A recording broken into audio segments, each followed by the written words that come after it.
Today I'm going to show you how to develop melodic solos that perfectly fit any song you're playing.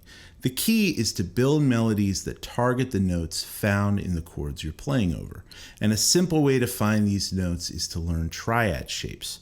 Triads are a fundamental tool for understanding harmony and a building block that will help you in every facet of your guitar playing. So the way I've structured this lesson, I've got a backing track with a simple chord progression. This will give us a musical backdrop to practice to. So instead of just learning a bunch of shapes and patterns, we can actually practice this stuff in a musical context. Now the chord progression is in the key of C, and the chords are C, G, A minor, F. And then the second time around, it just goes C, G, and 2 bars of F. So first up, let's just play the chords down with the backing track.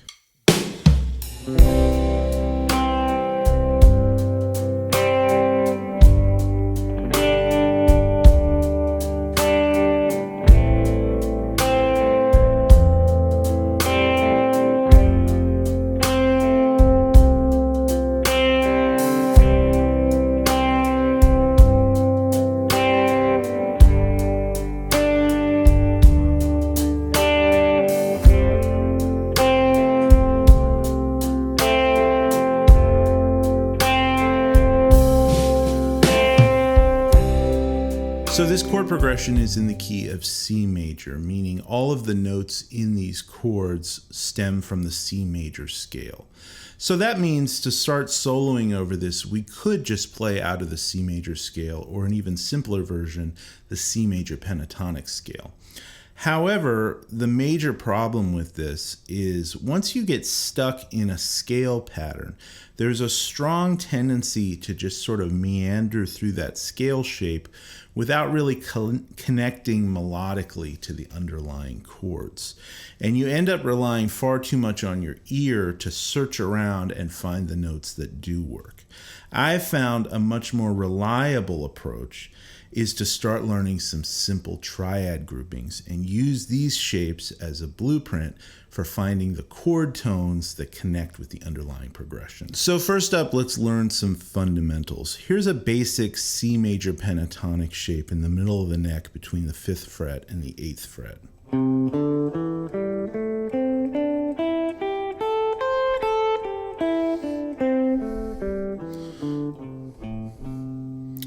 This is the same shape as an A minor pentatonic shape that you might be familiar with. And this scale is a stripped down version of the full C major scale, which you can play in the same position.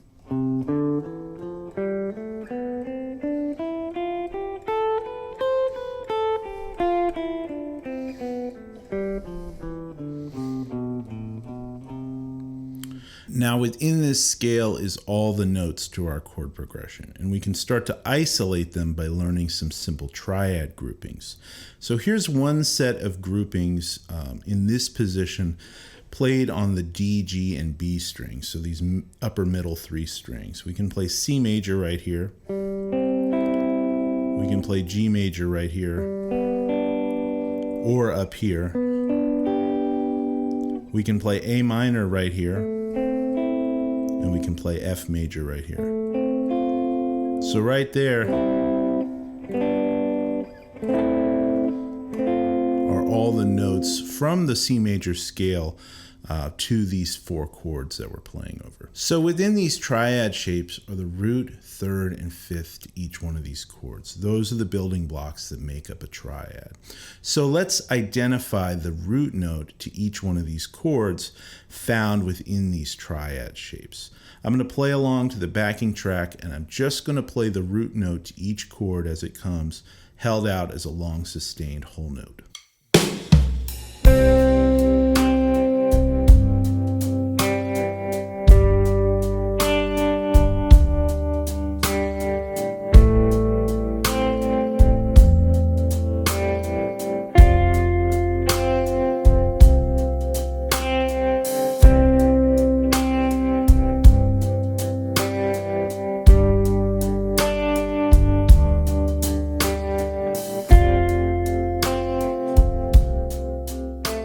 So now that we've got the root notes to each one of these chords identified in this position, we can start connecting them together using the C major scale. And I'm just going to play the C major scale on these same 3 strings in this position. So starting on the 5th fret of the D string on the G note, and then going up the scale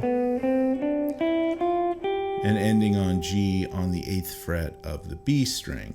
Right, so just the scale in that one little position. This is going to break us out of that problem of sort of mindlessly meandering through the scale, because we're going to be purposefully and intently targeting the root note on the downbeat of each chord. And I'm going to keep a similar rhythmic phrasing motif throughout the solo, just to keep things simple so that you can hear how I'm targeting the root note as each chord changes.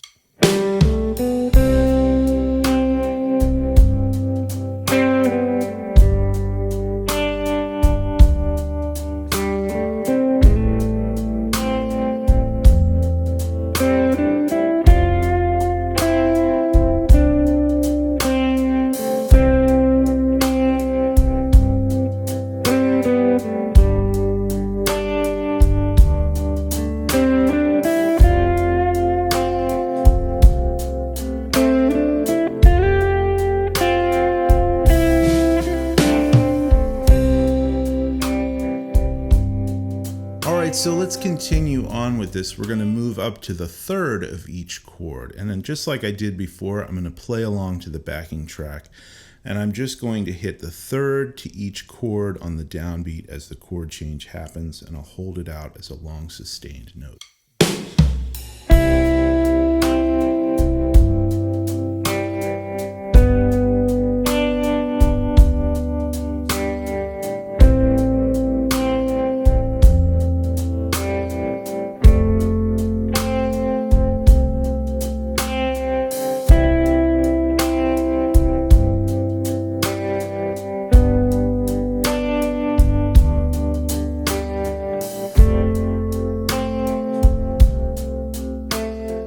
So the 3rd is a really strong note to target in melodies because it's the note that identifies the quality of the chord, whether it's major or minor.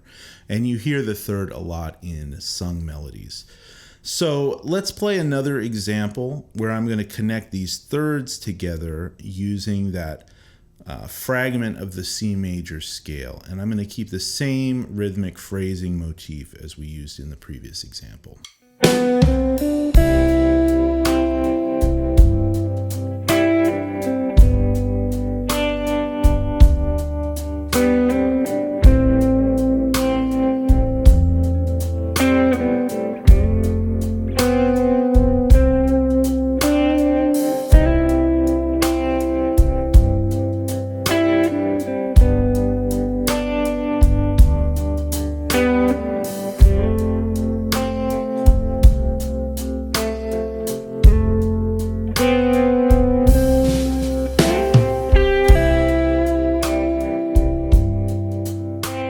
So the final building block to a triad is the 5th. I'm going to play those now from these triad groupings.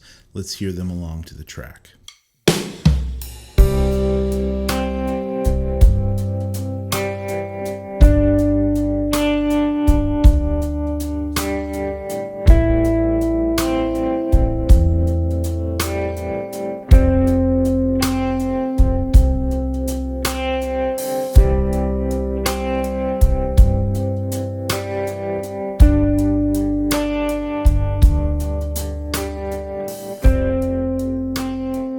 Okay, so now let's connect our 5ths together using the same approach, this small scale fragment on these 3 strings, and I'll use the same phrasing motif.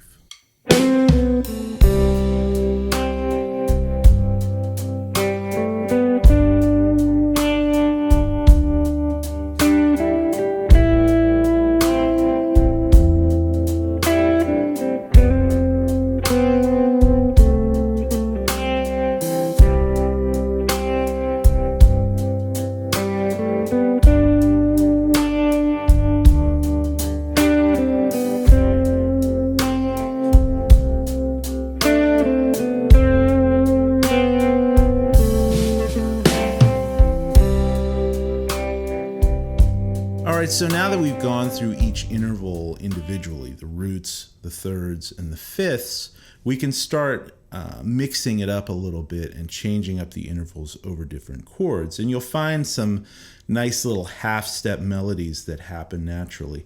For instance, the root of our C chord is just a half step away from the third of our G chord. And the fifth of our A minor chord is just a half step away from the root of our F chord. So once you get comfortable with where these notes are, you can start experimenting on your own and develop some melodies just in this one position that are pleasing to your ear. So now I'm going to play again to the backing track, and I'm just going to show an example of how just with these same simple ingredients we can mix it up and really make some nice melodies.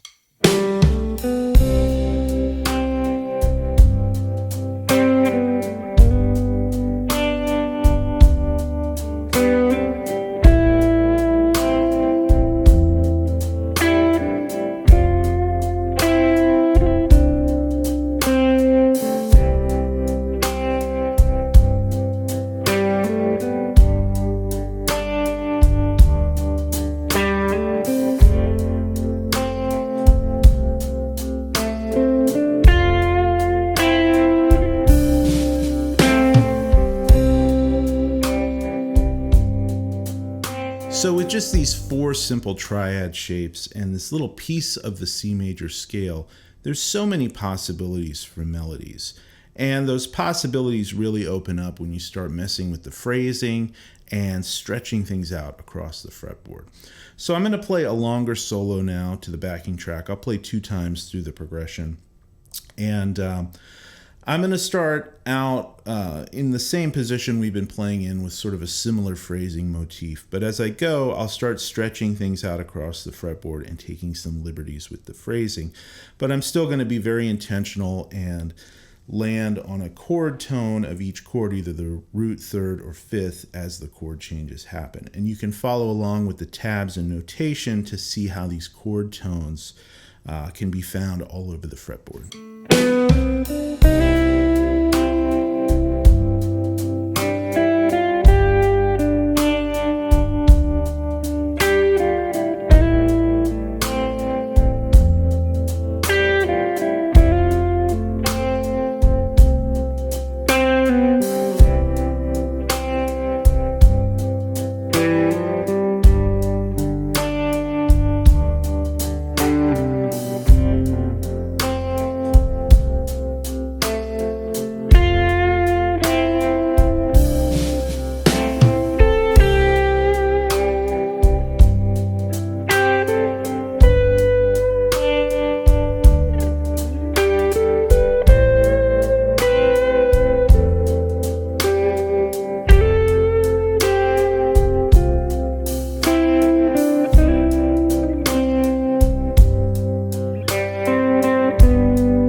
So the whole point of practicing this kind of stuff is to hopefully make your playing more melodic and more intentional.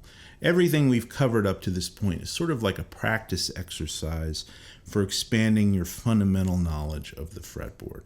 But once you get this stuff down, it kind of becomes another tool you can stick in your tool belt, and you can use it along with other things you're already playing. Pentatonic licks, bluesy phrases, repetitive rhythmic motifs, anything you like to use already. So, for example, when I'm soloing over a progression like this, I may just play some kind of bluesy C major pentatonic lines. And then from there, use the triad shapes to target different chords I want to outline in the progression. So, right there's G. Then I might slip back into a bluesy A minor pentatonic lick. And then from here, to hit the F, I may use use some chord tones found in those triad shapes. So it just becomes another tool you can use along with all the other things you're already working on and developing. So now I'm going to play one last solo over the backing track, and I'm just going to play freely, incorporating a bunch of different things I like to use. But what you'll notice is I'm still going to use those chord tones, the root, third, and fifth from the triads, to intentionally outline the sound of each chord. And as I'm playing across the fretboard, I'm always referencing those triad shapes all around the fretboard as my blueprint.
So we've covered a lot, and there's so much more we could get into. If you're interested in any of those more advanced bluesy lines I was playing in that last solo, be sure to check out my Shades of Blues masterclass on TrueFire.